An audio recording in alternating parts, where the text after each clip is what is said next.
Let's play! Whoa! Hello there, ladies and gentlemen. You all may call me Pharaoh, and welcome to another bonus video for my Let's Play of Professor Layton and the Curious Village. We went over all Layton's challenges last time, sucked all kinds of balls, and all that's really left to do is go over the weekly puzzles that apparently they released, well, as it says, every week since the game released. I think it was February of 08 or something like that. So, oh, and if you guys care, I did happen to find those 3 hint coins I was missing when I was editing some videos. I noticed, like, well, first off, I noticed I was missing 3, and typically whenever you go into an area, most of the time they're gonna be in groups of 3. And I noticed as I was editing that in the town hall where Rodney is, that pompous butthole, I never got the 3 hint coins there. So, yeah, just in case you guys cared. Anyway, so we are here with these weekly puzzles, and I had to get a other save file that actually had them all loaded on there. So I'm like, oh, cool. So now we see here, new solve puzzles, and we have, I think there's 26, 27 puzzles here. And as you see here, they have the year first, but it's like February 17th, 08, February 24th, 08. So all the way up until basically the middle of August. So for 6 months or so, they were releasing weekly puzzles, which I think is pretty cool. So let's just start from the beginning, from 5 to 4.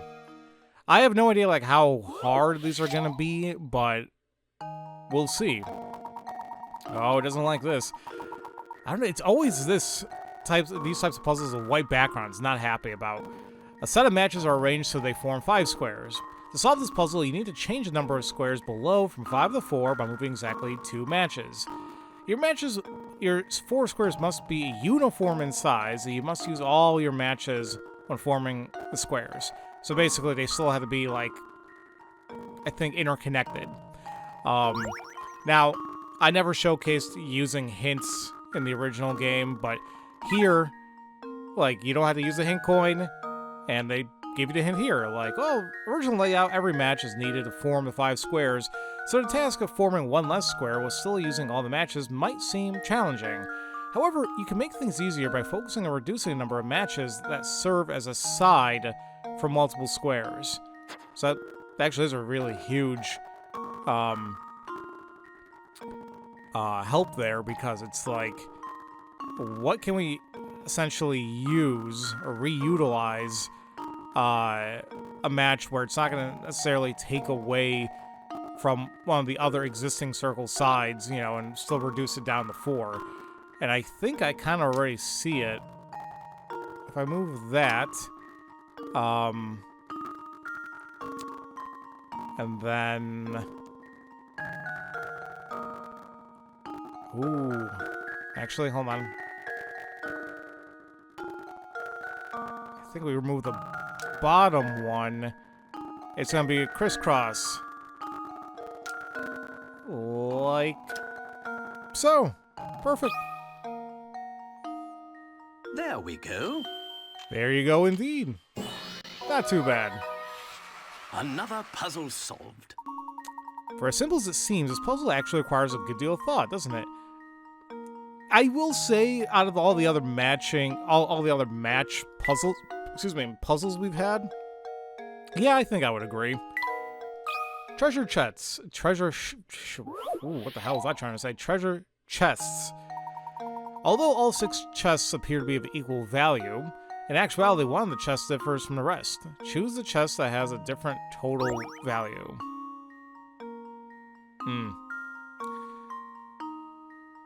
Well,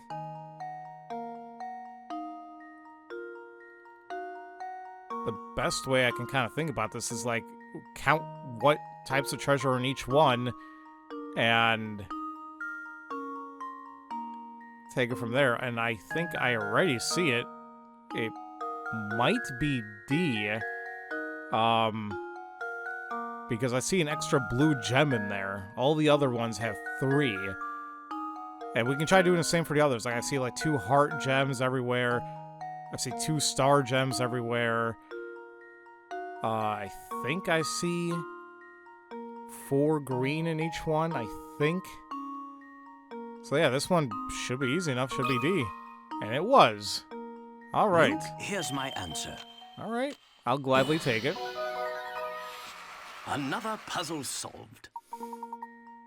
Good eye. The puzzle's all about how keen an eye you have for details. All right. How many 9s?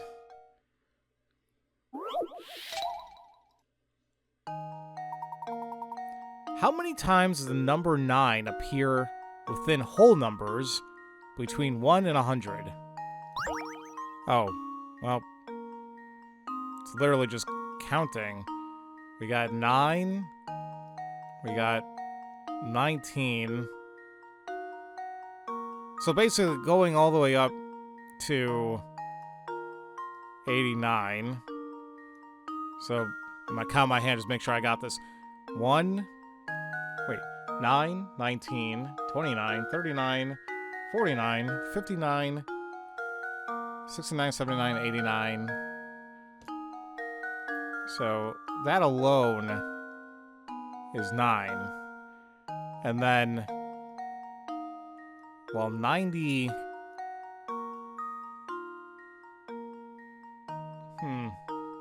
How many times does the number 9 appear within whole numbers? So that'll be 90 to 99, right? So 90, 91, 92, 93, 94, 95, 96, 97, 98, 99. Ooh.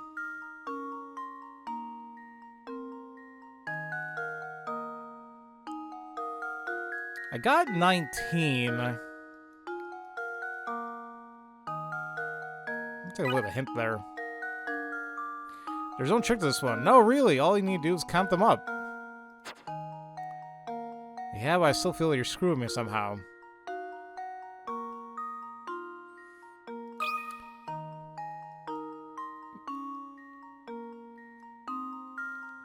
Is the answer part of one? I doubt it, but that could be wrong here.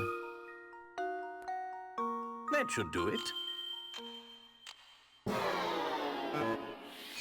Frankly, I'm ashamed. Screw you, Layton. Now, I don't know if he's talking about he's ashamed of me, he's ashamed of himself, but so that's what happens when you get something wrong.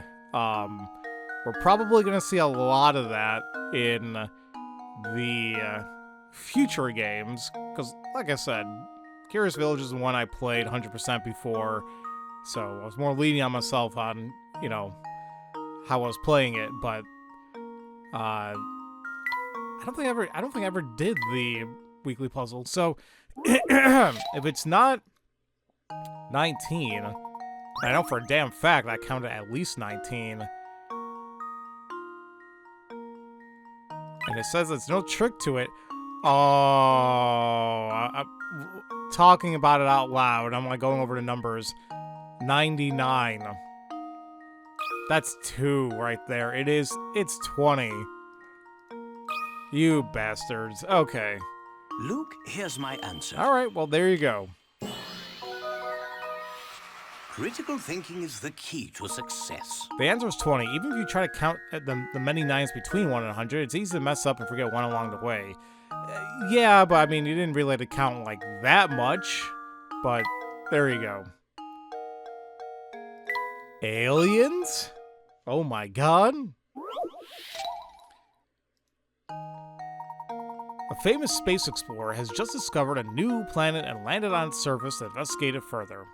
During his 3-hour investigation, he counted 379 male octopleans, 493 female octopleans, and 125 that had the features of both male and female octopleans. So right now, how many aliens are there on this new planet?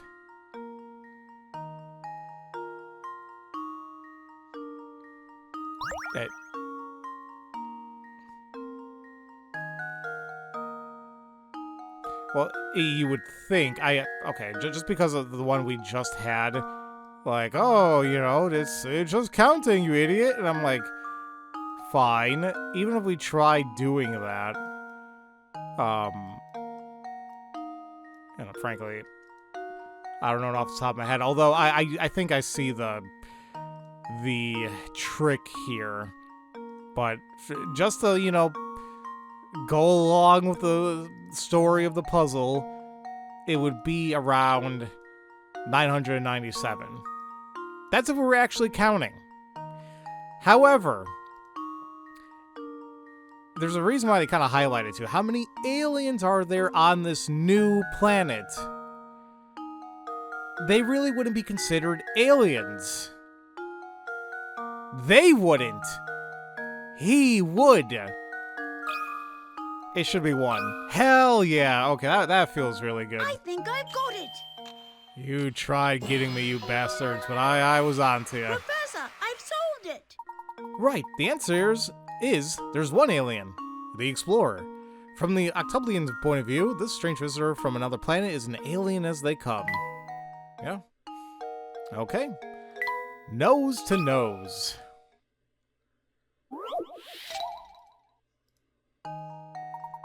Four horses are running around a circle made up of several concentric circles. Horse A runs 1 lap an hour. 1 lap an hour on its course. B runs 2 laps an hour on its course. C runs 3 laps. D runs 4 laps an hour. All 4 horses line up at the bottom of the circle and start running their courses at the same time. How many minutes will it take until all 4 horses are lined up, nose to nose, on a straight line again? So we had a puzzle like this before in the main game, and I think we had to do is like they all like met up within like, I think the answer was like an hour at that time, because even though the first and last horse met up within like 30 minutes of each other, the second horse was doing it in like 20-minute intervals. So we can try breaking it up like that, where like in terms of minutes, A is going to take 60, 2 is broken up to 30, 3 or C will be broken up into 20, and then D can be broken up into 20. No, 15.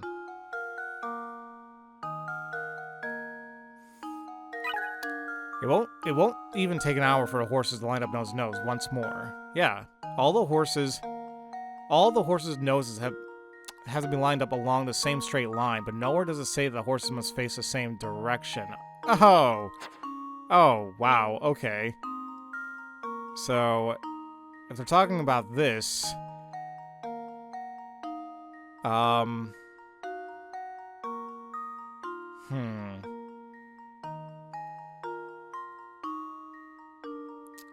So A would be facing that way.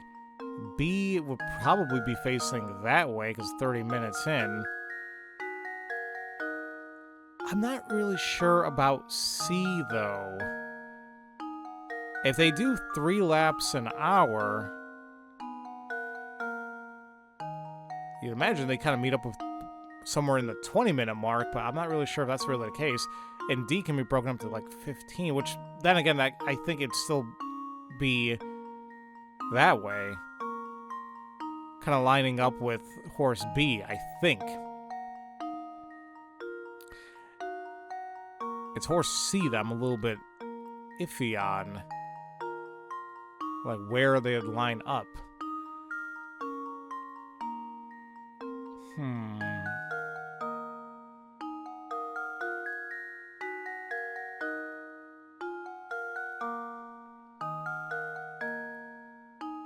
Or am I even thinking about this right?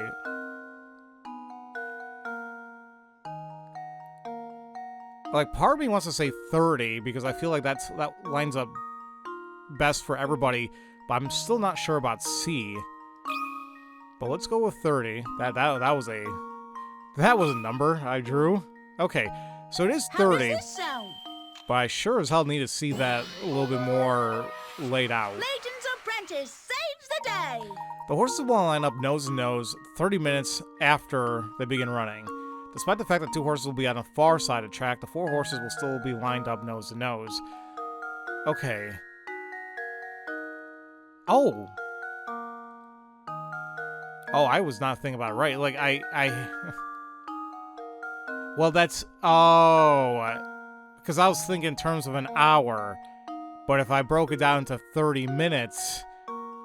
Yeah, half the lap would be 30 minutes for A. Half the lap for B would be 15, 10, and then 7 minutes and 30 seconds. Oh, okay, that one... Okay, that was a good one. Didn't see it... In my head, didn't see it broken down like that, but makes sense. Cut the cake.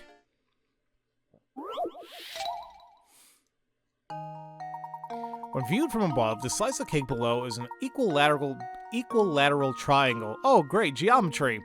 Your goal is to produce 4 sides of a cube by making 1 cut into the cake. Connect 2 dots to cut the cake. You should know that this particular cake has a thickness equal to 1/4 the length of the cake slice.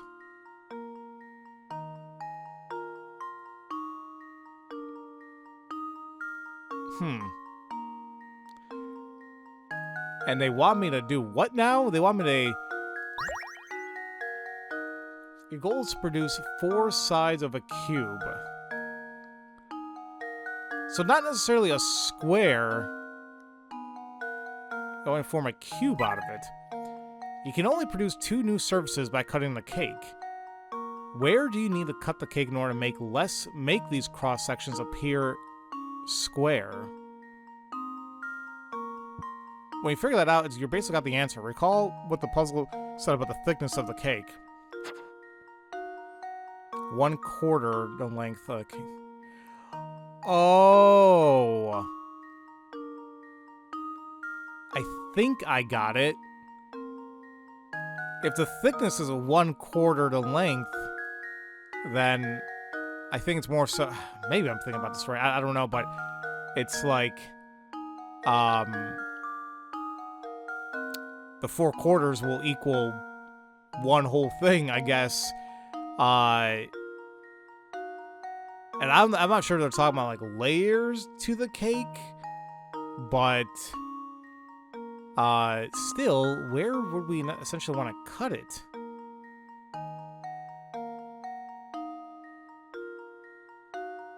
Like, it's definitely not something like that.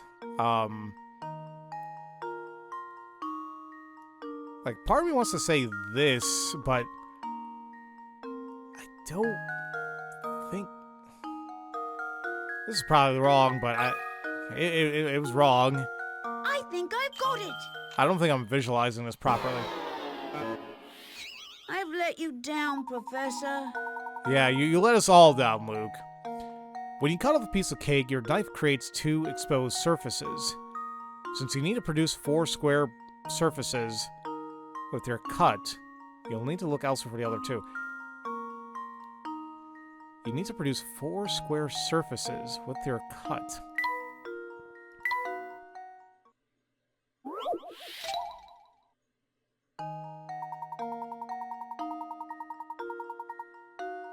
I don't know. Wouldn't you be doing that anywhere else? Like...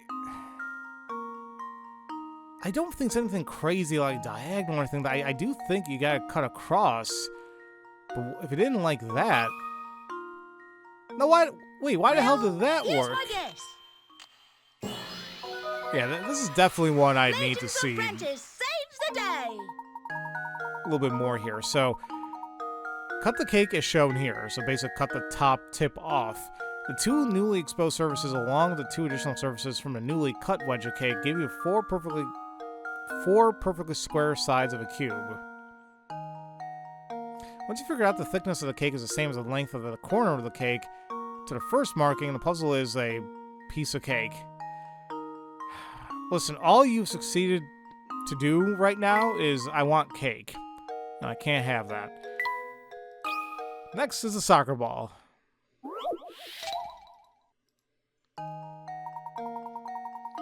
The surface of your standard soccer ball is made up of several black pentagons and white hexagons, just like the ball pictured below. If the ball shown here has 12 black pentagons, how many white hexagons does the ball have? Is there a trick to this?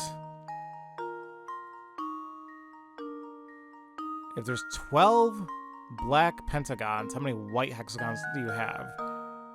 So we have the black here, and then we have, what, 5 hexagons surrounding it.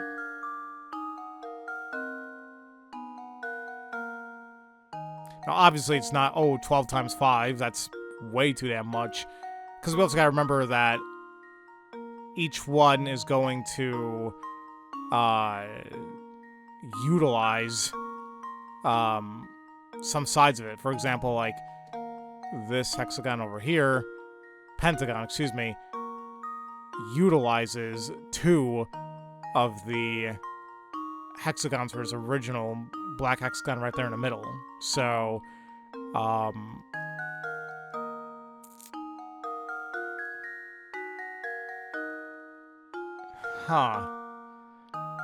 Now, see, this would be a nice one if I was. I don't actually have a notepad with me at the moment. What the hell did I do with the one I was using yesterday?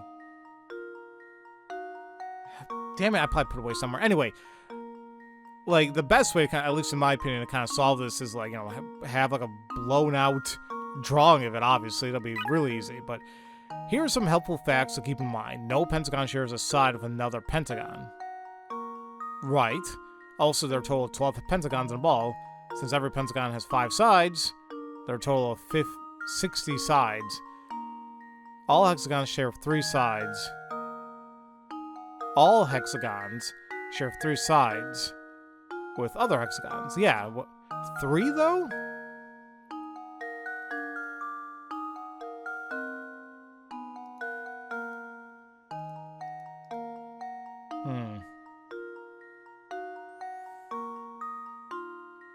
This is gonna take some counting, I think. Daw's gonna take some counting. I'm just trying to...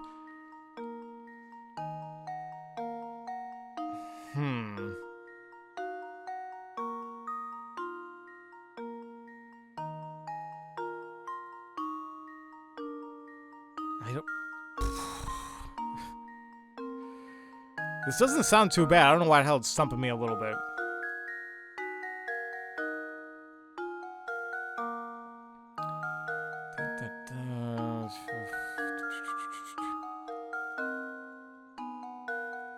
I'm trying to do it in my head, but it's...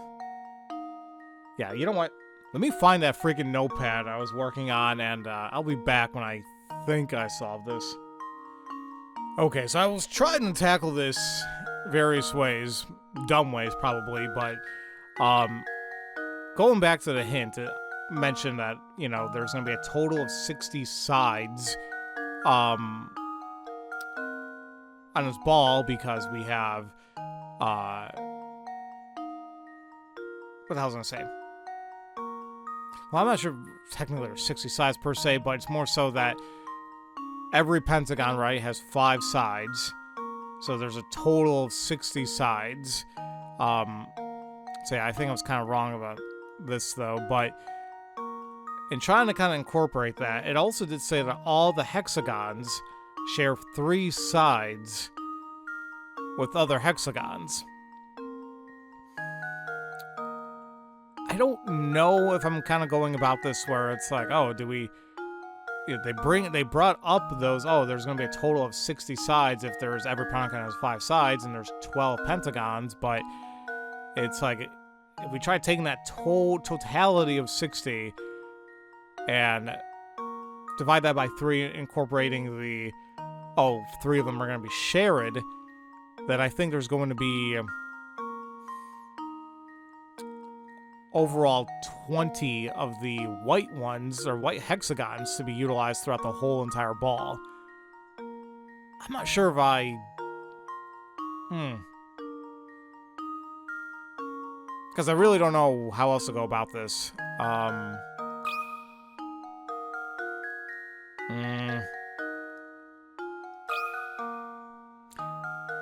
Okay. Look, here's my answer. It is 20. Still don't think Critical thinking what is the I key did to success. helped out, but I don't know. No pentagon touches another pentagon. We get that. 3 sides of every hexagon touches pentagons. Yes. Wait, 3 sides of every hexagon. Right. Okay, if you pay attention to areas where the black and white shapes share an edge, the problem is a snap. Maybe. Wasn't for me, though. Anyway. What's hidden?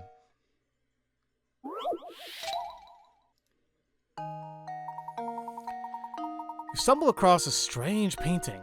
It appears to depict a frog sitting out in the rain, but there's more to this picture than meets the eye. Transformers? What other living creature is hiding within this picture? Your answer must be 5 letters long.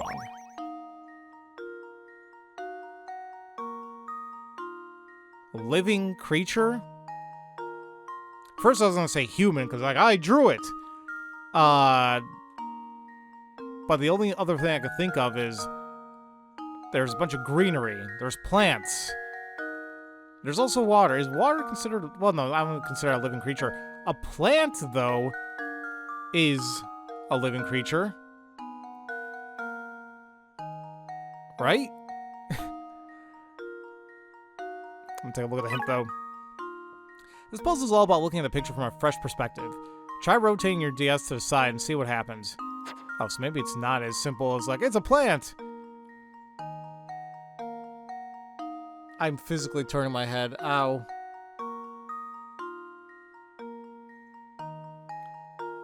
But, damn, this kind of actually hurts.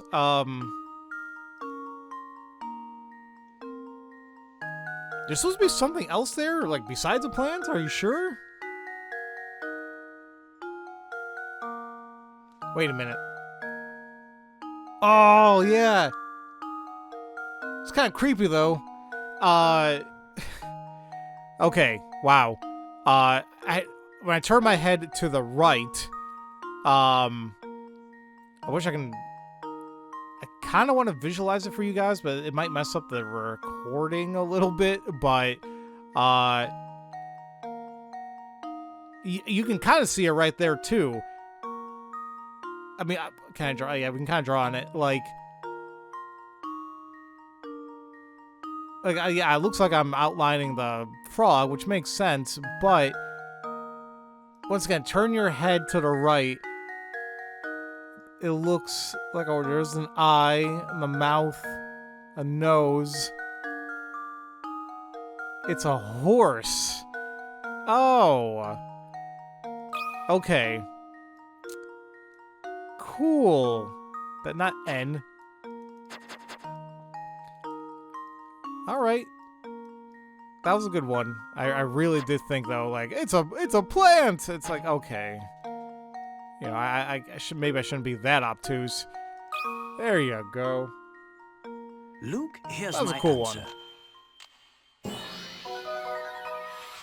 Critical thinking is the key to success. That's right. Rotate the picture to the left, and all of a sudden, you're staring at a horse. Well, yeah, you rotate to the left, but if you turn your head to the right, that's what you'll see. A little bit more morbidly, it's like a horse that's drowning. That's sad. Okay. A smaller E. I think we're just about a third through this. The matches set before you are arranged so that they form the letter E. According to your friend, you can make the E small by moving just one match. Can you accomplish the task your friend has set out for you?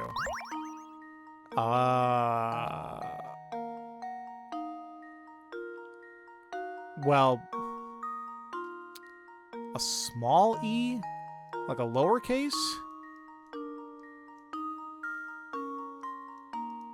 What the hell? Oh! I was like, I can't move any of them. No, I gotta...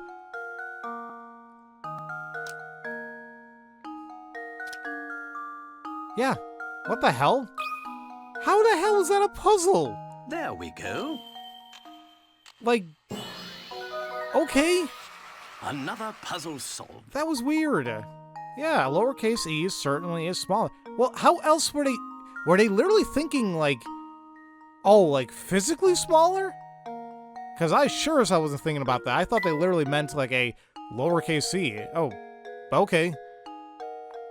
Well, that was easy. God, I thought I saw Layton's hitbox. I'm like, Layton, what the hell are you doing? His hat box. Oh no, the professor's hat box has gone missing. Pictured below are 4 hat boxes that have been broken down and flattened. When reassembled, 3 of the boxes are identical in every way, but the 4th hat box differs slightly in its design and belongs to the professor. Can you find it for him? I mean, sure? You have these color hats, Layton? Like, why didn't you break these out? I'm sure that would have been nice. So, once again, I think it's one of those things where you focus on one particular hat and orientation and kind of take it from there. Well, wait a minute. Does it matter about where the hat is, or is it more so about the orientation of the boxes? Because if that's the case, the one that really stands out is B.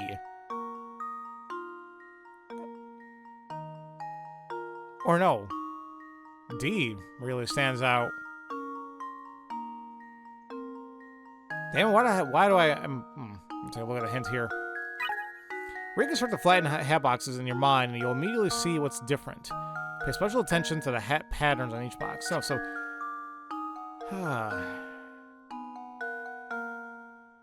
Oh my god, I'm an idiot. Like, I thought there were actual hats in there. No.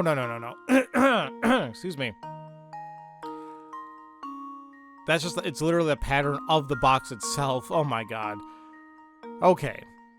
So. I guess you can still kind of look at this as like focus on a particular hat, or even like a few of them, and see what happens when you try assembling them.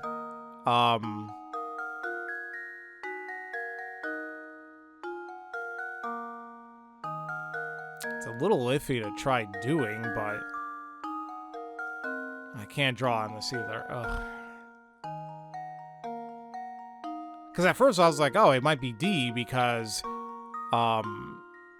it's like 4 boxes long, or, you know, but like I don't think that matters when it comes to reassembling it.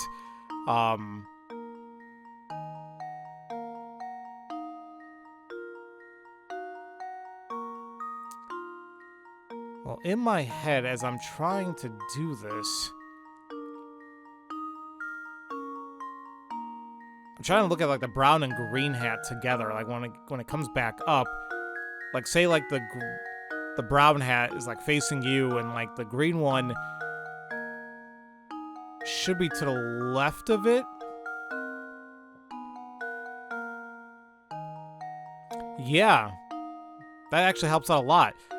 Like, for example, if I construct A, and if I kind of flap up, you know, the spot where it has the brown hat, and line it up with the green one, the green should be right next to it, to its left-hand side. We already kind of see that with C, and frankly, we see that with D. With B, though, there is going to be a slot, I think, that's going to be open next to the brown and green. There you go. Well, here's Yeah, my that guess. one kind of was getting me, but Professor, cool. I've solved it. We all know how important a professor's top hat is to him. Yeah, absolutely. Yeah, see, B, like, it wasn't going to be to its left. All right. The clocks chime.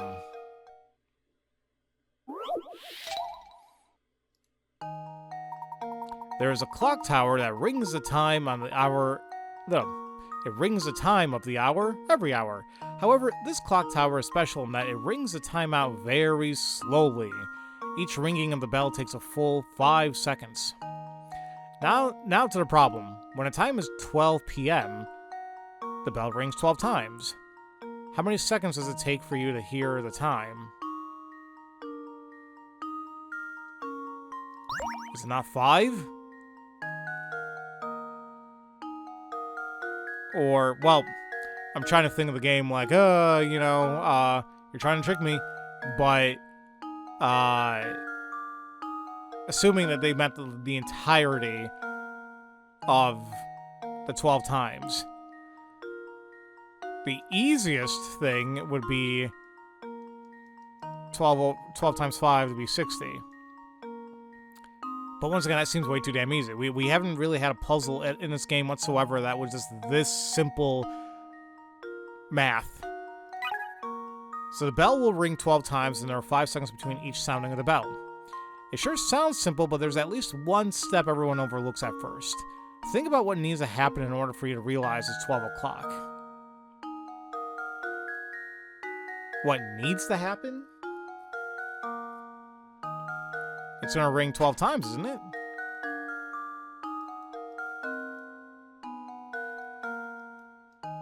In 5 seconds each, it takes a whole minute. But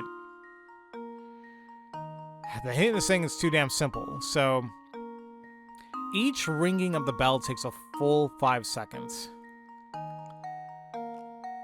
When it's 12 p.m. Do I need to do this literally in my hand?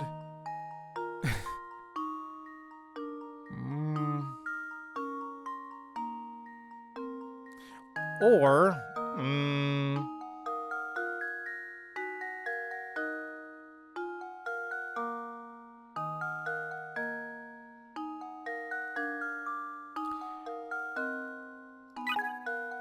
think about what needs to happen in order for you to realize it's 12 o'clock.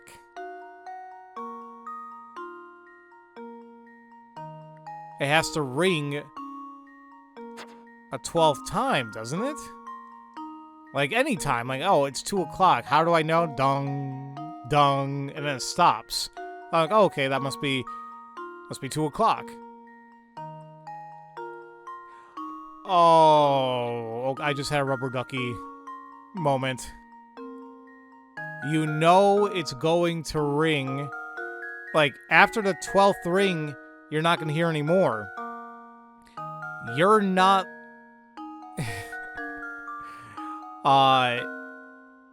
you're not going to hear any more after the 12th ring. So you don't need to listen for those 5 seconds afterwards. You're going to realize it 55 seconds in. Okay. That one... The hint really helped out there, but, okay. That was a cool one. I think I've got it. That was come on. I know this is not going to be as easy as it's making it sound, Professor, so... I've solved it. Many people's first instinct is to multiply 5 seconds by 12. Yeah, plus coming up with an answer of 60. The thing is, you'll know it's 12 o'clock the moment you hear the bell ring out for the 12th time. This means you're only really waiting for the bell to ring 11 times. 11 rings times 5 seconds per ring equals 55 seconds. This is how long it takes for you to know the time. I love they break it down very nicely for us. So, because even though we have... I can see where it is getting a little bit confusing, because it's like... There is still going to be a total, I think, of like 12 rings. That's how you know. But you're not waiting after that 12th ring. So that ending 5 seconds is like, oh, okay, whatever. Alright. Maybe I'm still thinking about it kind of incorrectly, but... Alright. It is what it is. Number 12. A fearsome foe. There once was a knight bold and brave. He felled countless opponents and was said to be peerless on the battlefield. However, legend has that there's been one foe that set the knight quaking in his armored boots. The knight feared the monster because of the rumor that surrounded it. It was said that anyone who slew the beast was destined to spill his own blood in the process. Can you guess the identity of this terrifying foe? It was said that anyone who slew the beast was destined to spill his own blood. The hell? You two may be best by this foe in battle. Your answer must be 8 letters long. Oh, okay. 8 letters long? And oh, so it's not like an imaginary thing, it's a real thing. Hey man, what the hell is 8 things long? And what now? It was destined to spill his own blood in the process. So I guess if I put myself in there,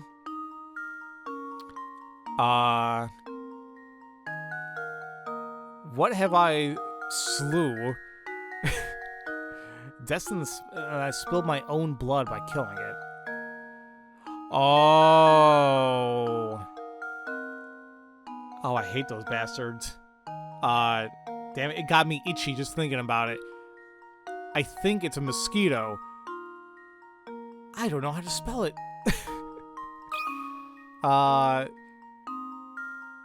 Q-U-I? Or is it? That's what Google's for, ladies and gentlemen. Like, I'm not gonna pretend like I'm like a damn spelling bee champion. No, I did have it right, yeah. M-O-S-Q-U-I-T-O. Okay. And that is 8, right? Yeah, that's 8. Okay. Mosquitoes are pretty damn dangerous, though. Carry a zillion diseases. So yeah, I'd be quaking too. I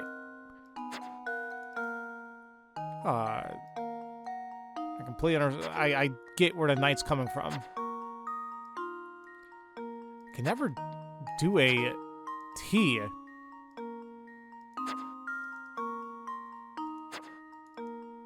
How do I... There, I remember I can always put in the uppercase as well. There you go. I think I've got it. I'm like itchy now thinking about it. Saves the day. I should be happy I didn't really get that many bites this summer, but ugh. This bloodthirsty beast is none other than the dreaded mosquito. Squish one of these little guys while it's on your arm, you'll have your blood all over before you know it. Truly a fearsome if somewhat annoying opponent. The Vanishing Tower.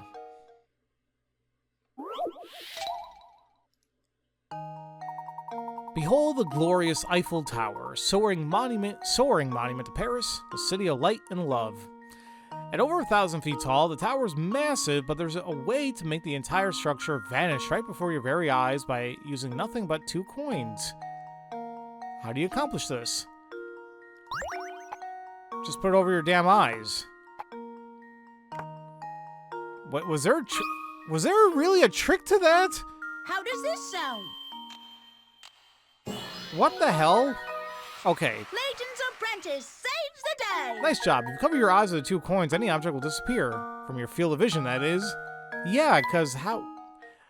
I didn't know how else you were supposed to think about that one. That one was just too damn easy. The Enigma. Oh, no. Is a Riddler here? The room shown below is perfectly square and completely empty. 4 normal chicken eggs were placed on the floor of the room. Shortly afterward, a man came in with a giant steel cylinder and rolled it all over the floor.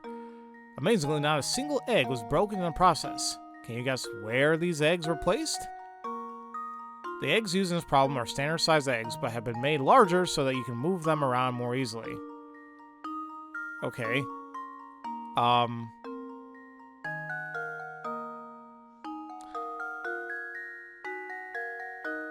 4 normal chicken eggs were placed on the floor of the room. He rolled it all over. So I thought, at first I'm like, oh, he's holding them. But I'm like, no, they're on the floor. That much we know. They're on the floor. They're placed on a floor that the cylinder can't reach no matter how it's turned or tilted. Where do you think they could be? Pay special attention to the fact that there were four eggs. 4 sides to the room. There's corners. Is that what you're getting at, game? Like, you place them in the corners? How was he rolling this? He came with a giant steel cylinder and rolled it all over the floor. Can't you easily still run them over if you lined up along with the side of the wall? I don't know how, like, using that hint, I don't know any other way it wants to do it besides what I just did here. And it is the corners, but... Well, here's my guess. Maybe I'm not thinking about this. Let's see. Layton's apprentice saves the day. As shown here, there are a few places in a room that a big steel cylinder just can't reach. If you place the eggs in the corners of the room, even turning the cylinder on its side doesn't allow it to reach into the corners.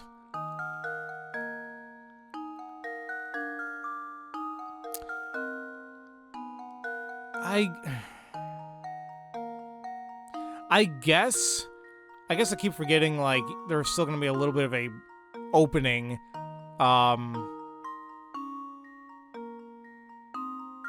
when you're rolling it around. Because I was saying just place the cylinder up against the wall, but, there's still going to be, like, that little pocket. Yeah, okay. That when I drew it like that, that makes sense. Alright, the lost hat. Layton, how many times are you going to lose your hat box, your hat? A river moves at a pace of 1,000 feet per hour, and upon that river floats a lone gondola. I was going to say granola. Gondola. At precisely high noon, a passenger on the gondola drops his black top hat into the water. At high noon, the gondola turns around to collect the hat exactly 100 feet downstream from it. This particular gondola moves at a speed of 20 feet per minute in still water. How many minutes will it take the gondola to meet up with the top hat from the time the hat hit the water? Oof. Okay. 1,000 feet an hour. Divide that by 60. Because I'm dumb, I'm getting out my calculator just to make this life simple for myself. That's why we have tools. It's not going to be an even thing, but it's like around 16.67 if I round up. That's the pace per minute. At precisely high noon. And it made me wonder, like, why they're mentioning noon.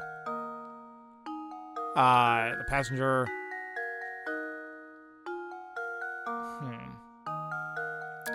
Passenger on the gondola drops his black top hat into water, turns around to collect it exactly 100 feet downstream. The particular gondola moves at a speed of 20 feet per minute in still water. In still water, though, that's what's kind of getting me.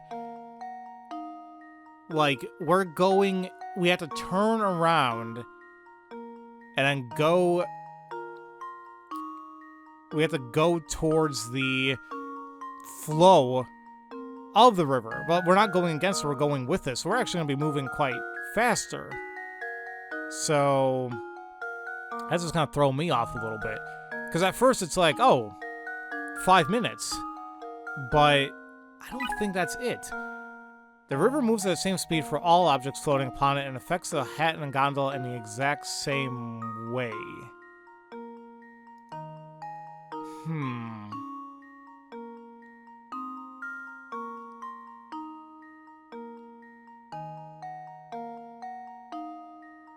It moves at the same speed for all objects floating upon it and affects both the hat and the gondola.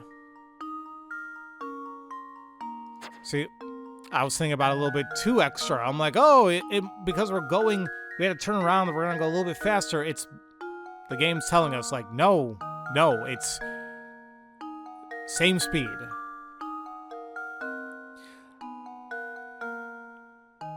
But in that case, the gondola turns around. The collector is 100 feet downstream from it. So that means it would have to travel...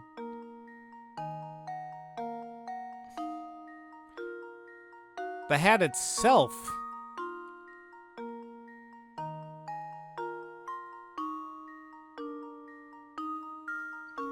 Going back to the hints, hold on.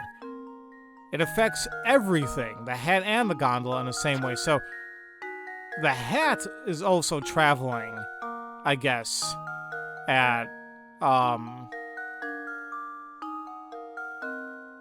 in a sense, 1,000 feet per hour.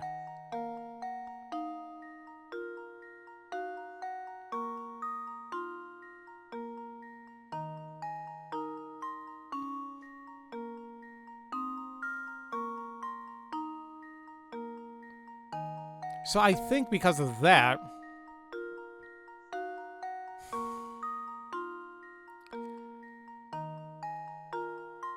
damn it all, like it's I'm at the cusp of it, but I'm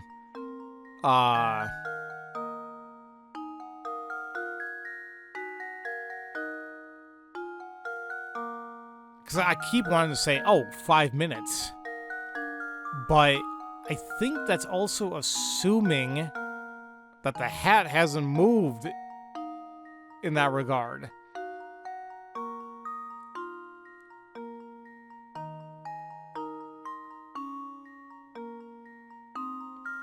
I think we gotta add time to it. Oh my god. Just so I'm not going crazy. Like, it's not 5 minutes, right? It's not. Okay, so Well, we threw that out the my window. guess. It's not 5 minutes. Oh, Now- I was sure I had it. It looks like someone might be buying the top hat. Shut up. So, with that being said, I think we have to double it? Because the hat is still traveling while we still have to turn around and whatnot. So, it is 10 minutes. Well, here's Okay. my guess. I Layton's really need this apprentice kind of drawn out saves for me, the though. day. So the hat will be covered at 12:10. Since both the hat and gondola are moving the same way on the same river, the river flow affects both items the same way. Right. Effectively allowing the gondola to travel the same speed as if it were in still water. Okay. Gondola travel 100 feet from the hat before turning back to retrieve it. This means the boat traveled 200 feet before picking up the fallen hat. So that the boat moves at a speed of 20 feet per minute. The total time needed is 10 minutes. Okay.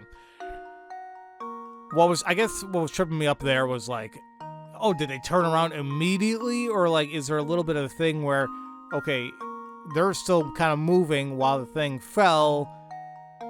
Okay, I get where they're coming from, but dear God, I wasn't visualizing it. Lazy students. I think we have just about 10 or so puzzles left. A teacher was reprimanding a particularly lazy student one day and told him the following. At the very least, you need to study once a day for an entire week before a test. Don't skimp on the time either. Each time you study, I want you to study for a minimum of 2 hours. The boy had no choice but to follow the teacher's orders, but decided he'd spend as little time possible doing so. Assuming the boy followed the teacher's orders exactly, how many hours did he end up studying? Like, all together?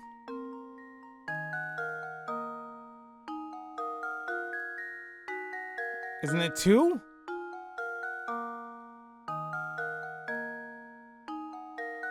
Right? Because...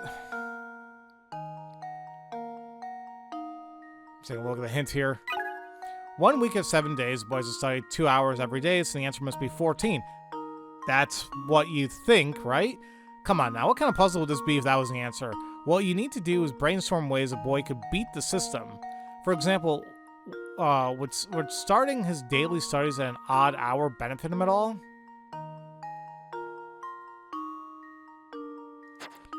Oh, at an odd hour, so they're basically saying, oh, if I study like at like 11:30 at night Monday, well, you're still technically, aren't you still kind of, well, I see where they're coming from, but like, I don't know if the answer is technically still 2, or would it be 1?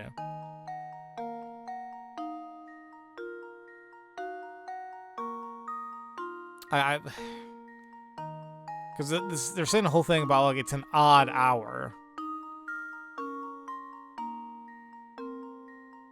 So yeah, I think it would be like an hour a day, but you're still technically studying for 2 hours straight, aren't you? Let me just do 1. Okay, it's not 1. All right, that's what's kind of confusing me. Sorry, Layton. Sorry. Ah, I suppose I thought wrong. Okay. So it would still be 2. I just don't like you're still following orders and like you're still doing 2 hours a day. It's just dumb how you're doing it. Oh crap, no. Luke, here's my answer. Did it say total? Oh no, I'm dumb. Oh, how embarrassing. It is embarrassing. Shut up already.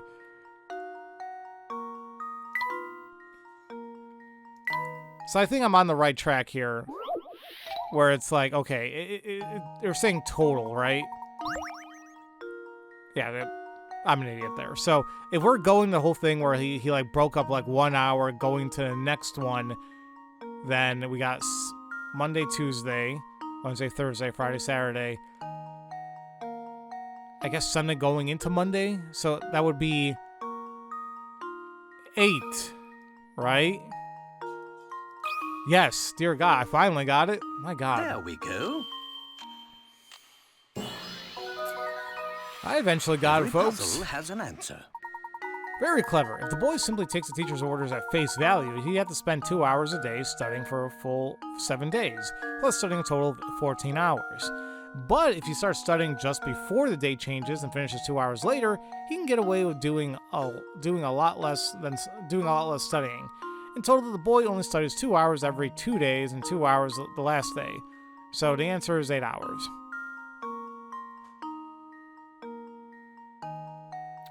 Okay. It's dumb. Don't do that, guys, but whatever. Image equation.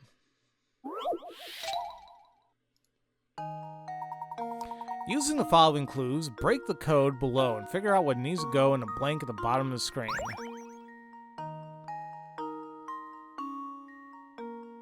What now? Circle X is a handshake. Circle square is a letter?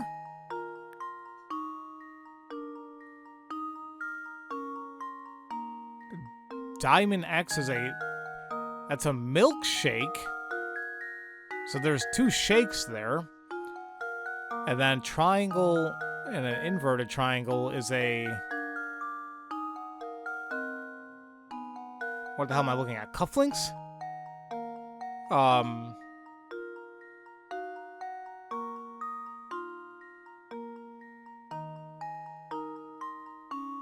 Can I draw on this? Yes, okay. So the big one that kind of gets me is that X is definitely a shake, right?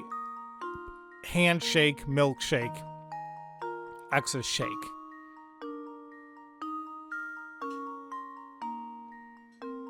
In that sense, I mean, circle would be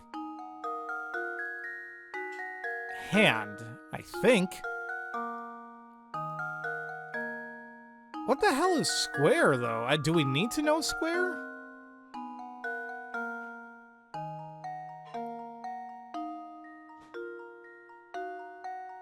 I don't even know if this would be a letter or... Either way, hand. So that means the first letter is going to be hand. What the hell is that second word then? Hand? Hand paper? Hand? Whatever. And then we know that the diamond is milk. Dear, imagine what I just scribbled there was the word milk. And then, yeah, I guess that's supposed to be... I guess it's supposed to be a cufflink? I'm not sure how else you're going to do it. So, if it's supposed to be cuff... So, a handcuff. Right? That seems a little easy, but... I'm not really sure how else we go about that. And that was not... Thank you. I almost spelled the bad word there. No. Sure, that was an F. Damn it. Sure. Okay. Yeah, that was easy. I think I've got it. But I'm kind of... I'm still want to know what the hell the other word is supposed to be. Professor, It's supposed to be I've hand solved it. something. Oh. Is that how you're supposed to... Is that how you spell handkerchief? Is the D silent? I never spelt out the word in my life. I had no reason to, so I never really... Doesn't look correct, but whatever. Good job. As you guessed, the answer is handcuff. The key to this puzzle is that each option is a compound word that can be broken into two parts. Yeah, that seemed easy enough. Chicks and hens. What number are we at now? We've been recording for a little over an hour. Number 18. All right, we're getting there. Draw 3 straight lines between the stakes to divide a chicken into groups. Each group must consist of 1 hen and 2 chicks. Okay, we kind of had this a little bit early on in the game. It wasn't terrible, but we can only have 3 lines though.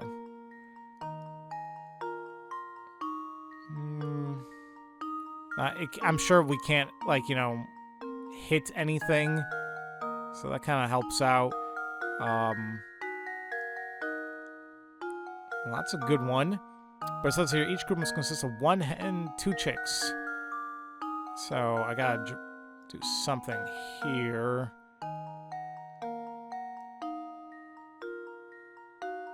And you have too many over here. But I feel like I'm gonna hit somebody.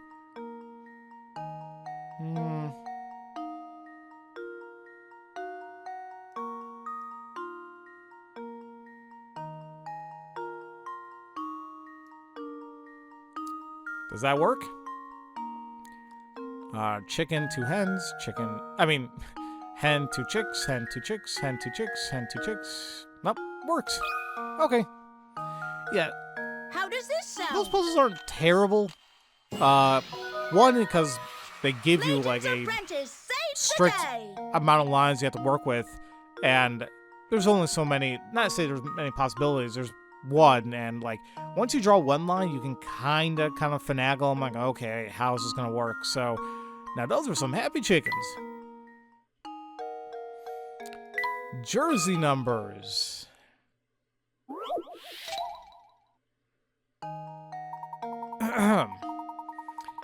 You are tasked with spray painting players' numbers onto your team's baseball uniforms.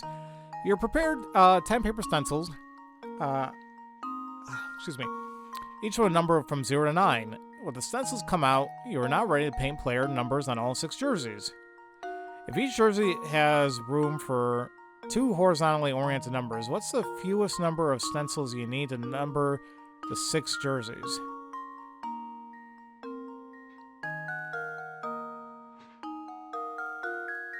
What?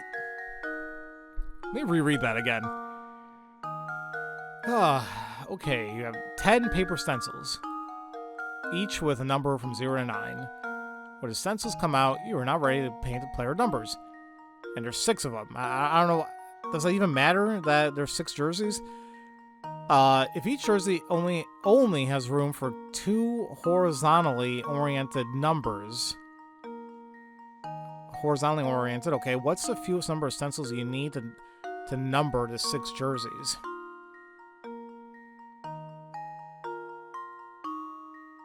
Then why the hell did you have 10 stencils?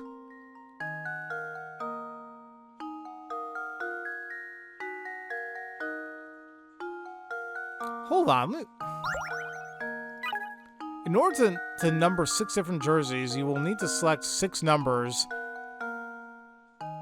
from 0 to 99. Maybe the numbers you're looking for are staring you in the face right now.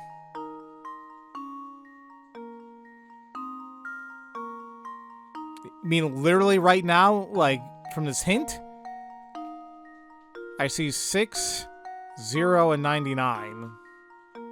I need to choose between 0 and 99.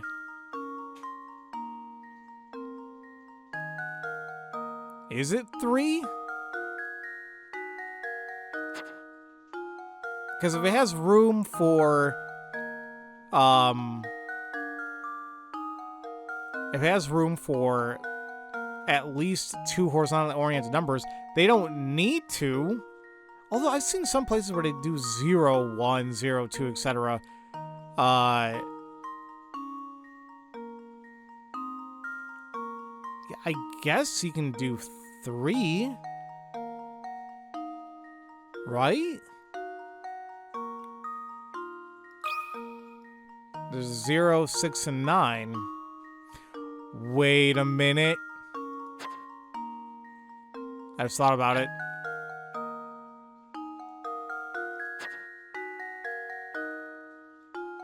Six and 9 can be reutilized. You can use 1 stencil there if you really wanted to. So 2. Damn it! No? Luke, here's my answer. Why? Frankly, I'm ashamed. You need to use as few stencils as possible to come up with 6 unique numbers. Oh! Hold on. So if I go with my way of thinking, like, hey, 6 and 9 can be reutilized, I guess it's more so how can we use those stencils to come up with a unique number. We got 6, we have 9, and the reason why they mention, like, hey, you can have 2 horizontal numbers next to each other, and we can go 0 from 99, we can have 66, we can have 69, 99, and 96, and those are 6 numbers, so, oh, I guess you can only need 1. Okay. There we go. Why the hell did you prepare 10 stencils if you were going Critical into this thinking is the thinking, key to I want to use as success. few as possible? You're just an idiot. And illustrated above, either 6 or 9 stencil can be flipped to produce another number. This means you get the whole job done with just 1 stencil. Once again, you're an idiot for producing 9 other stencils you were not even going to use. But I digress. Find the volume. This one I'm probably going to suck at. I hate stuff like this. A strangely shaped container sits before you. Yeah, that's true. All sides of the shape, save for depth, are equal length. All 4 points A, B, C, and D are located in the center of the respective sides. Additionally, line AD, line BC, and the depth of the container are all 1 foot. What is the total volume of the figure in cubic feet? Don't worry about the thickness of the walls of the vessel. Oh my god, our brain just kind of shut down here. Cubic feet. Isn't that length times width?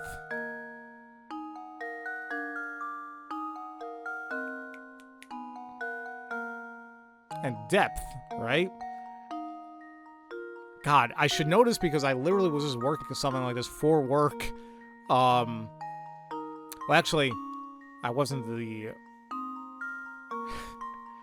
I think I was just helping another coworker how to configure it, but I don't know if I actually did it. But I could have sworn that, yeah, they were looking to add cubic feet, and I think you need length and width and depth times all 3, and that's how you get it. Didn't it just say they're all 1, though? All sides of the shape, they're all equal length. Is it 1? Or am I doing my math wrong? It is 1. Yeah. It's... I think I've got it. Why do I feel like I... Okay. Layton's apprentice saves the day. As shown above, the odd shape you were given can be reconfigured into a cube with a volume of 1 cubic foot. I guess so. I wasn't even thinking about that. I was just like, you gave me numbers. You said they're all equal. You want cubic feet. And it's like, oh, well, 1 times 1 times 1, that gives you cubic. Oh. Well, damn it, the word cubes right now. Oh, my God. All right, never mind. Thank you, work, for that one. The Knight's Escape. This better not be a freaking, moving boxes around. Behold the brave knight as he fights his way through a dark and winding maze. With his strength waning, the knight decides that he must exit the maze before opening the fewest number of doors possible. Find the path that allows the knight to escape from those dark catacombs while opening as few doors as possible. Okay.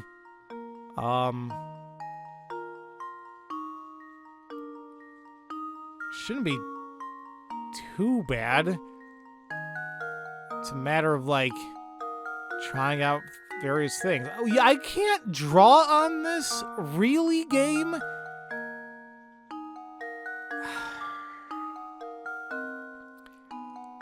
That's dumb.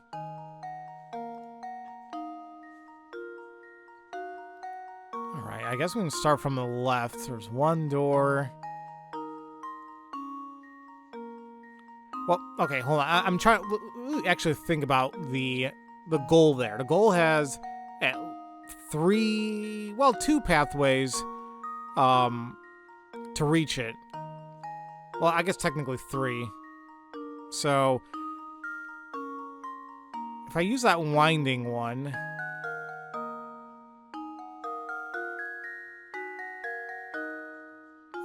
there's...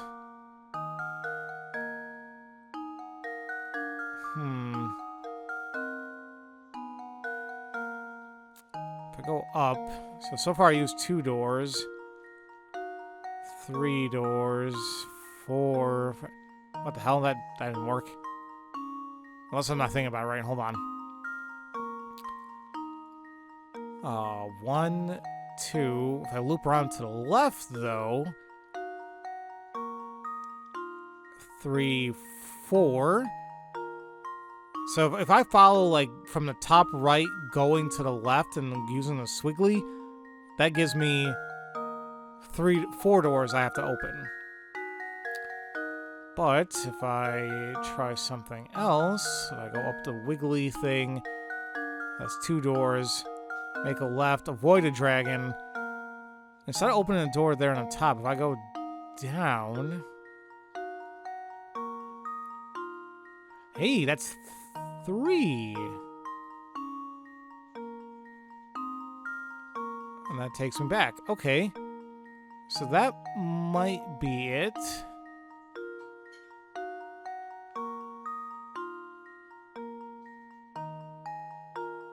I'm trying to follow the other paths, but in some capacity, I'm opening at least 4 every other path.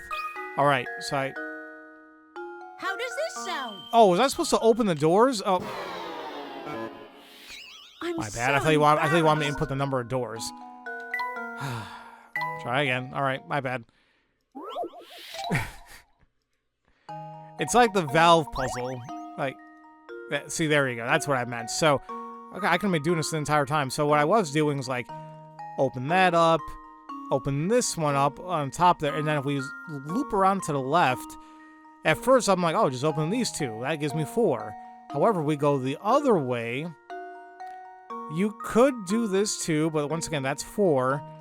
But if we avoid that, and if we loop around to the left and go all the way to the right, that's 3.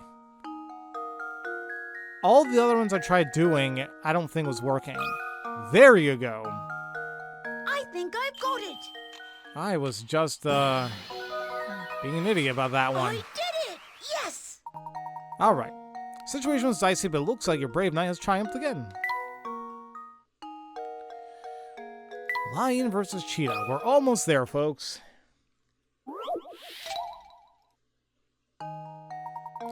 A cheetah and a lion square off in a 200-yard race. The first one to run 100 yards, turn around and run back to the start line, wins. The cheetah leaps 3 yards in one jump, whereas the lion only leaps 2 yards of each bound. To make up for his lack of speed, the lion jumps 3 times for every 2 jumps the cheetah makes. Assuming their paces stay consistent the whole race, who will win the race? I'm kind of thinking it'll be a tie. But I don't think that game's gonna...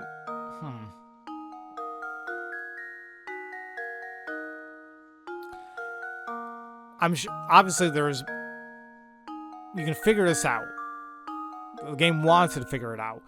But the thing is, with the way that everything's written out, it almost makes it seem like, it's going to be the lion, because you're saying to make up for his lack of speed, he jumps 3 times for every 2 jumps.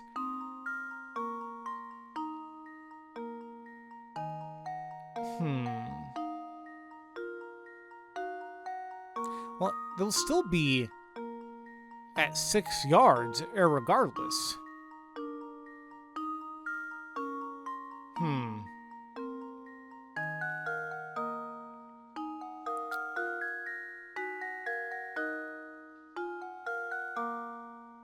So I guess I'm a little bit confused. Like, wouldn't it still be... Oh, hold on. The race is 100 yards there and back. It's a very important fact, and once you realize the significance, the puzzle's a snap. Is it more so that he'll have, like, a little bit...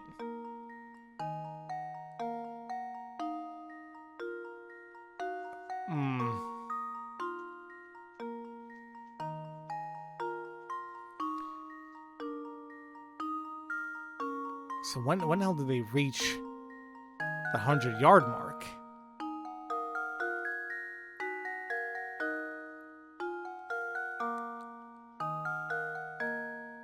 So, like, the cheetah is gonna reach it.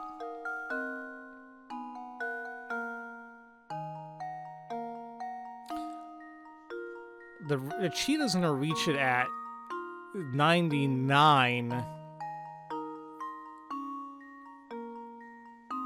Well, hold on.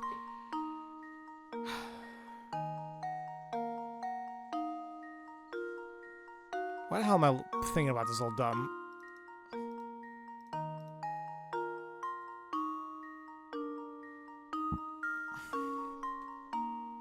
Yeah, because at some point,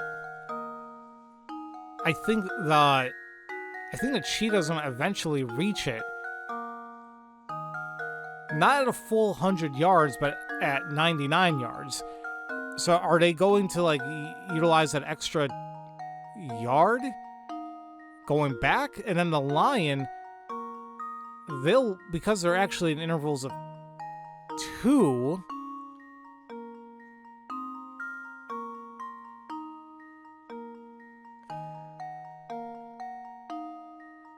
Crap, so maybe it's not the lion.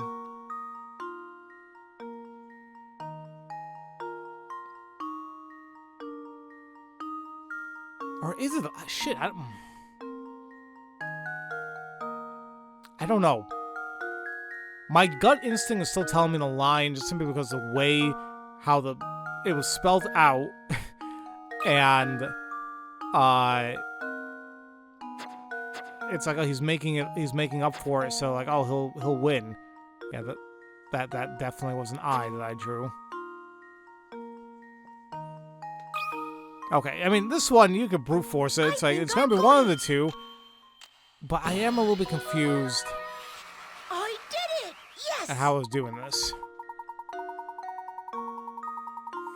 The speed of the two animals is equal, but the lion reaches the exact halfway point of the race in 50 jumps.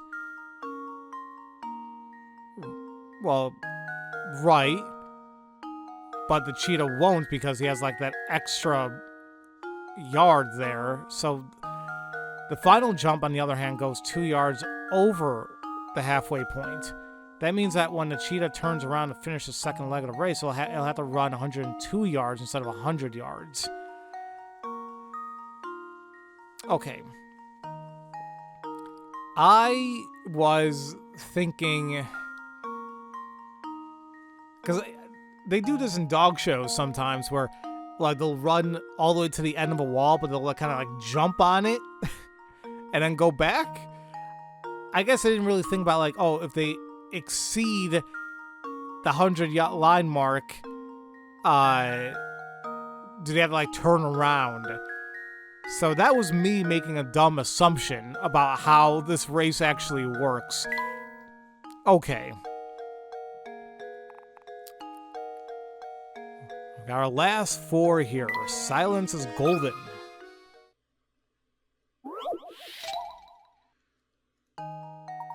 An infamous antiques thief breaks into a museum looking for a prized gold medallion. In the vault there is a case with 5 different items on it. The thief knows that the medallion is carefully hidden inside one of the items. Above the case there's an inscription on the wall that reads, "Silence is golden. 3 is the magic number." The thief only has time to steal 1 item from the case. Which one should he take?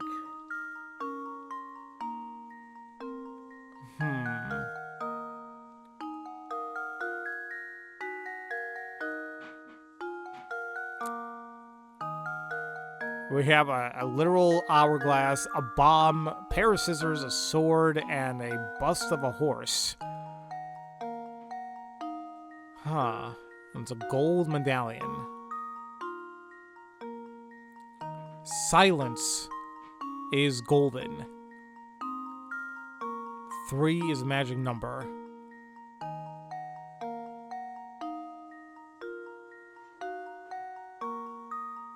They're literally saying, like, silence is golden. Silence is going to be the gold medallion, but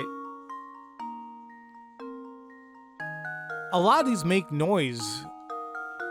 The bomb is loud as hell. Scissors, yeah, I mean, when you cut things, a horse is definitely loud. A sword could be loud. Hourglass could be a little loud, but depending if you like put your ear next to it.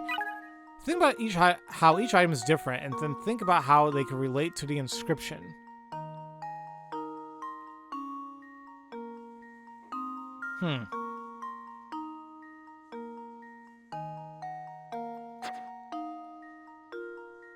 Silence is golden. I mean, if we're looking at this like just physically, there's gold in that horse.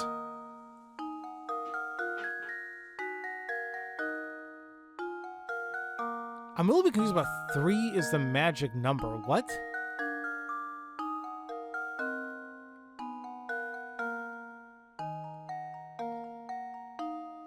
I don't know. Let's go the hourglass first. Because I'm still thinking like, oh, silence. Like, everything else just seems kind of loud. It's not that. Well, here's my guess. Oh, I was sure I had it. Yeah, me too, buddy. So, once again, you can brute force this. You're going to get it right eventually, but I don't know what it means by 3 is the magic number. I'm looking at the horse at this point just simply because it looks like it has gold in it. That was right. I don't know why, though. I did it! Yes! Brilliant. The answer is... Oh, it's knight. I kept saying horse. It's night because it's the only item that contains 3 silent letters. Oh. Bomb, scissors, sword, hourglass. Okay, that makes much more sense. But see, I'm a dumbass because I didn't call it a knight. Ugh. If it was shaped like a chess piece, like literally, I would have called it a knight. But I'm dumb. But let's just chalk it up to that. I'm an idiot. There we go. Special order.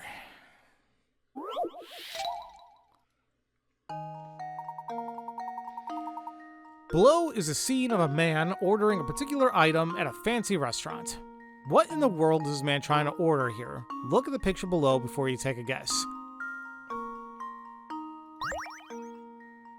Well, don't you see? He's literally ordering Hajugalamimno.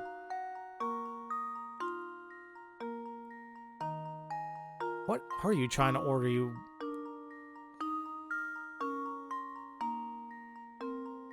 Well, what do you usually order at a restaurant? Food, something to drink. I need a hint. I don't know what the hell's going on. Focus on the old man's speech bubble. The letters H through O are lined up in a row. Your answer should be 5 letters long? A 5-letter word.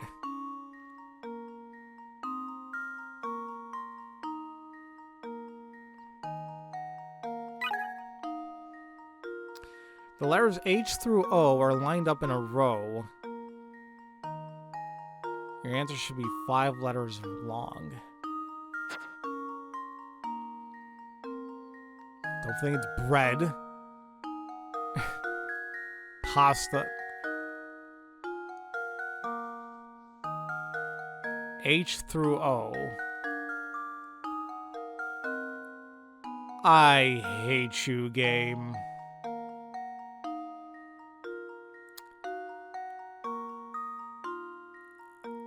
But because it's dumb. Like, I gotta really look at this literally and not assuming how the situation's gonna go. Because it's not more so like, oh, he's saying Hijklmno.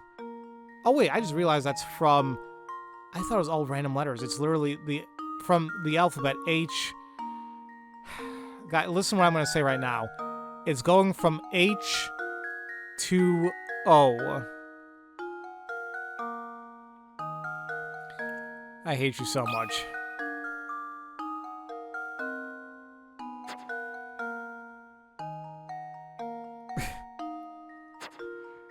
Oh my god. Like, whatever. It's clever, but dear god, that was... How does this sound? Somebody's just gonna make me mad. Professor, I've solved it. The answer is water. The puzzle shows the letters H through O listed in a row. You can also read this line of letters as H2O. Change the spelling of 2 and you have H2O, the chemical formula for water. Now see, if you didn't have any science background, I mean, it's very simplistic, don't get me wrong, but you know there's gotta be somebody playing this that may not be familiar with that, but... Ugh. Okay. Final 2. Morning greetings.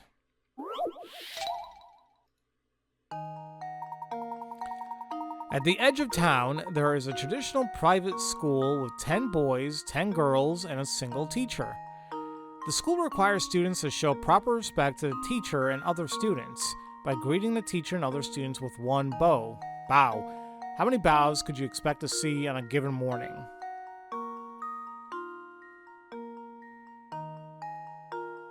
A lot.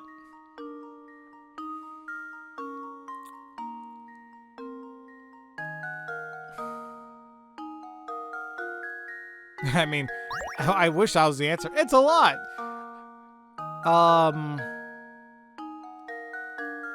And each one has to bow to the other?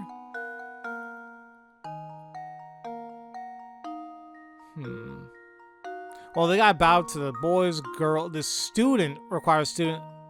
students have to bow to the teacher and students. I think I already see what the little bit of a conundrum here is.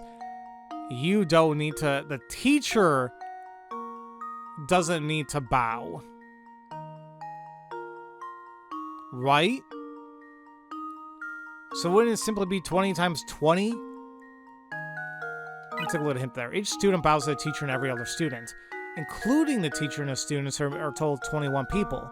You may think that information is enough to go on, but make sure you read the puzzle over carefully before you answer. Yeah, this is the one that's going to trip you up again because it's saying that it requires the students to show proper respect. But the teacher doesn't. So it's 20 times 20, that's 400, right? That's a lot of bows. How does this sound? Professor, I've solved it. Yep, all the students in school have to bow, but the teacher doesn't.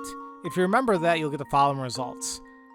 The boys bow to each other 90 times, the girls bow to each other 90 times, the girls bow to the boys, and the boys bow to the girls a total of 200 times. And then lastly, the children bow to the teacher 20 times. Oh, wait. I think I inadvertently got to it without even thinking about it this way. But, hey, we got it. Okay. One more, guys, and we are done with this game in full. Bright idea. It's dark in here. Turn the light bulb on by fixing the wires that connect to the battery. Rearrange the panels so that both wires continue unbroken from the battery to the light bulb. Okay.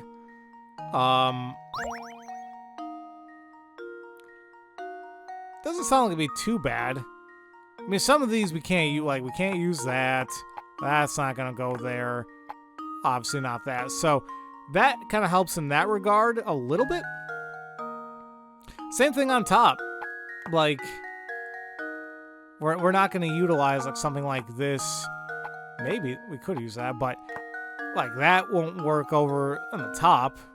So kind of helps. We'll just kind of mess around a little bit. See how this works. That's definitely not gonna... That's not doing anything. That might.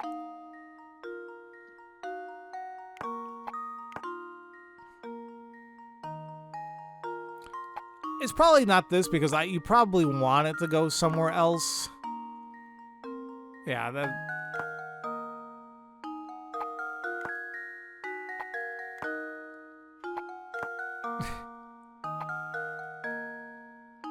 Like, I feel it was actually kind of there, but I just needed... It almost feels like I just gotta move everything up a little bit. Or at the very least, I am actually iffy about this.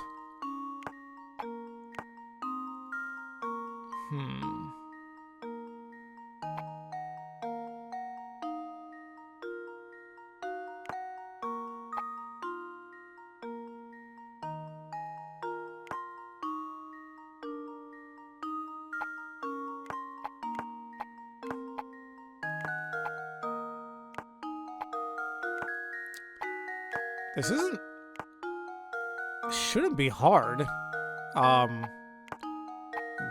there. I feel like this. Could you? Oh my god! Just Jesus. Okay. I'm not even sure if the bottom portion's correct here.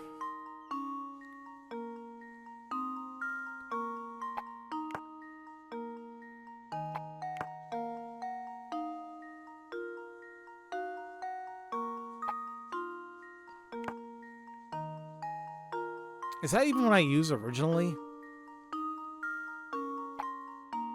No, that's not gonna work. That might. Not like that, though.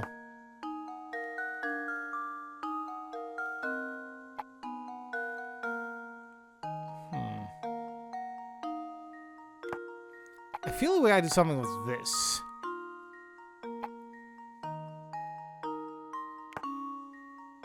With that being said... Okay, that looks better.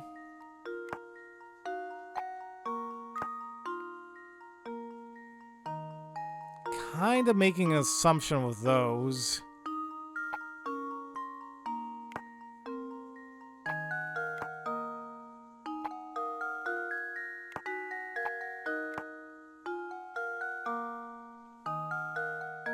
Right? Things are overlapping, which is fine, but I think this is all good. Yeah, alright. I think I've got it. That wasn't bad. You're gonna figure it out Apprentice eventually. saves the day. Oh good, this room could use some light. And with that, ladies and gentlemen, that is all the weekly puzzles associated with Curious Village. And that's literally everything that we can do. Now, it's not going to be on this save file, but the one I completed originally, it has something about like a enter the password for a door, but I love how it said, oh, you're going to find it in the sequel. Now, I love the idea that, I guess when this was released, they already knew, like, hey, we're making another one. And I gotta actually take a look and see, like, when all this was released, because this must mean, like, it was released either, like, very, very close, if not the same year as Curious Village, and then Diabolical Box was, like, released right afterwards, or something. So, I'll probably do, like, a weird intercut when I play Diabolical Box. So, like, hey, by the way, now we know whatever password for the top secret thing, boom, done. Like, I'm assuming that's what we need to do. But, or, like, what I'll end up doing. But, besides that, ladies and gentlemen, that is literally all I can do for now regarding Professor Layton and the Curious Village. I hope you all enjoyed it. I hope you enjoyed the bonus videos. And, I have one Layton game under my belt, even though I technically already did when I streamed this a little while ago. But yeah, just 6 more games ago, something like that. We got a while to go. So thank you all for watching, and yeah, I guess now officially I'll see you all next time when I delve into Professor Layton and the Diabolical Box, or Pandora's Box, as some of you may know it as. Love you all so much, and don't forget to spread that love around. Have a great day, everybody.